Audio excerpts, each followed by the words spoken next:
Le président de la République, Mohamed Bazoum, qui a reçu un accueil exceptionnel, a débuté cette tournée en profondeur dans la région de Dossou par l'étape de Gaïa avec l'aménagement hydro-agricole de Sakongi-Birni, localité située à quelques encablures de la ville. L'autosuffisance alimentaire est un des combats que mènent le chef de l'État et le gouvernement à travers notamment la réhabilitation de la filière et de la chaîne de valeur riz.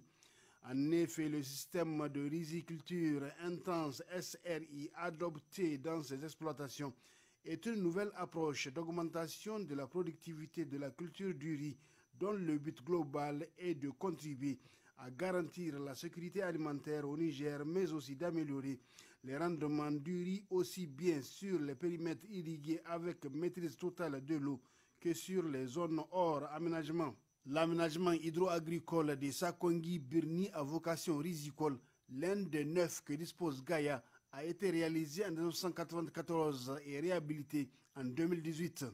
Avec une superficie endiguée de 90 hectares, dont 63 hectares exploitables, il est actuellement exploité par 209 producteurs, dont 9 femmes, en double campagne par an. Le chef de l'État a suivi avec une attention toute particulière les doléances des exploitants et a donné les instructions pour que des solutions soient apportées aux difficultés rencontrées. Le président de la République s'est ensuite rendu à l'hôpital de district de Gaïa où l'attendait une grande partie des habitants de cette ville. Porté sur les fonds baptismaux le 27 juillet 2021,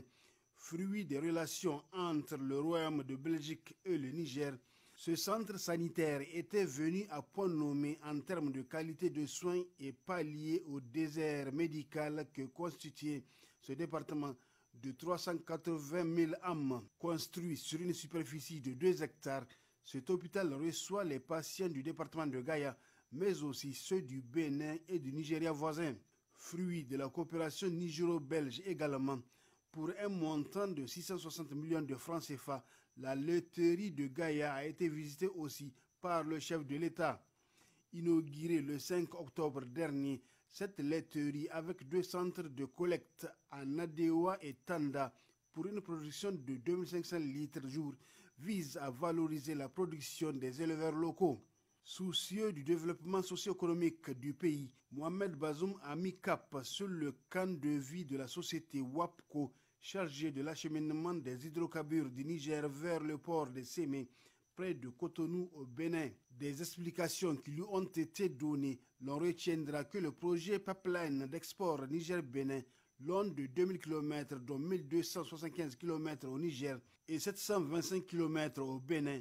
et à un taux de réalisation de plus de 50%. Avec 4 milliards de dollars américains d'investissement, il sera alors l'un des plus longs systèmes de transport du pétrole brut en Afrique de l'Ouest.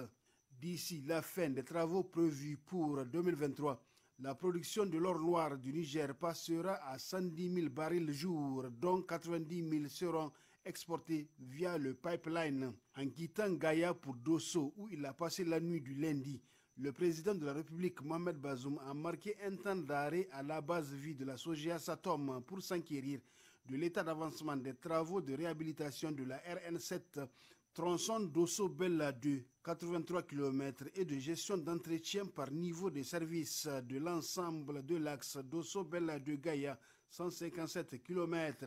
90%, c'est le taux d'exécution des travaux de cette voie structurante du corridor avec le Bénin et de desserte pour les principaux marchés de cette région à vocation agro-pastorale au plus fort cumul pluviométrique du Niger. Ce mardi, le chef de l'État, Mohamed Bazoum, est l'hôte des populations du département de Dogondouchi.